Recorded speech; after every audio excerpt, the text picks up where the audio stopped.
Yo, what's up mga koys? Turuan ko paano mag-kickflip ng stairs. Ganito lang paano mag-kickflip ng stairs. Napakadali lang. Tignan nyo kung mga gagawin ko. Dapat yan, linisin nyo yung gabi dito kasi basa kickflip ako.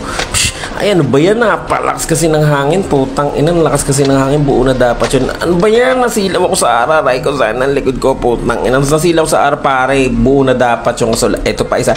Pakakapi ko naman. May cellphone kasi sa bulsa ko. Putang ina, sakit. Aray, ito pa yan. Aray ko, putang ina, yung isang medyas ko mababa.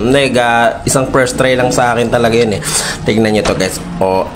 Aray ko, putang ina, dulas kasi nung gulong ko eh. Sino ba hindi naglinis noon? Putang ina naman eh. Ayan. Aray ko, sabi ng linisin yung gawin doon. Buo na dapat yung first try to. Pero subukan natin ulit yan. Diba? Napakadali lang guys. First try. Yun ang first try. Ulitin ko ulit ng slow-mo guys first try guys. Ganito ako kagaling mag-kickflip ng stairs. First try lang, di ba?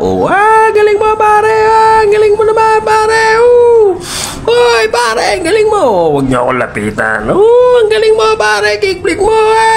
First try yun guys, first try. May dalawang bakla nagchuchupaan doon. Nakita namin nagchuchupaan yung dalawang bakla. Mga bakla, huwag kayo magchupaan dyan. Kadiri kayo, huwag kayo magchupaan dyan.